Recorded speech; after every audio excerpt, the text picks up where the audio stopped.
तो polling stations पे मतदाताओं के लिए जो व्यवस्था रहे, लाइन लगने की, उनके बैठने की, सैनिटाइजेशन की, मास्क की, ग्लव्स की, वो व्यवस्था पूरी रहे। कमीशन ने भी इंस्ट्रक्शन जारी किए थे, उन्होंने इंस्ट्रक्शन का 100% पालन किया था। इंदौर में हम लोगों ने उससे भी आगे बढ़ के जो बाहर टेंट्स जो लगते हैं, बैठने की व्यवस्था, उसको वृहद तौर पर व्यवस्था की गई थी यहाँ पर। तो और इस व्यवस्थाओं को मतदाताओं तक स्वीप गतिविधियों के माध्यम से और बूथ अवेयरनेस ग्रुप्स जो बने हुए हैं उनके माध्यम से पहुंचाने का प्रयास किया था हम लोगों ने। काफ़ी इंटेंसिव स्वीप गतिविधियां हुई थी इस विषय पे कि क्या सुविधाजनक व्यवस्थाएं मतदाताओं के लिए मतदान केंद्रों के बाहर हुई हैं। बूथ अवेयरनेस ग्रुप्स ने भी, जिसमें कि स्थानीय पोलिंग स्टेशन के अशासकीय लोग भी रहते हैं, वो भी बैठकें करके उन्होंने भी सब मतदाताओं को पहुंचाया था।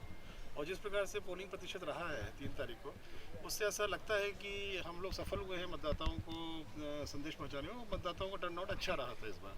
बाई इलेक्शन के पॉइंट देखते हुए काफ़ी अच्छा टर्नआउट रहा था और मतदाताओं ने आकर के अपने मतदान अधिकार का प्रयोग किया था और मतलब काफ़ी अच्छा टर्नआउट रहा है। सर पोस्टल इसमें थोड़ी देर में ही जो पहला 550 का जो पोस्टल बैलेट का था, पोस्टल बैलेट में हम लोग को 13A का स्क्रूटनी करनी पड़ती है पहले। ETPBS जो आते हैं उसमें हम लोग को स्कैन भी करना पड़ता है, थोड़ा विलम्ब शुरू में होता है, पर वो सब चीज़ें पूरी हो गई हैं। 13A का भी स्क्रूटनी हो गई है, ETPBS की स्कैनिंग भी हो गई है।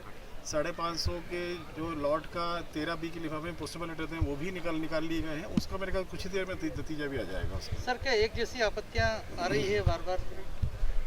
नहीं, एक कंट्रोल यूनिट के बटन को लेकर के थी, जो ऑन ऑफ बटन रहता है सीलिंग को लेकर थी, उसमें रिटर्निंग ऑफिसर ने कर दिया, तो उसी को लेकर बार बार किया जा रहा था।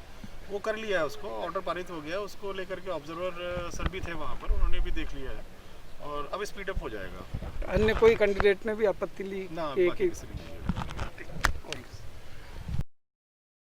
Please like, subscribe, and press bell icon for more updates.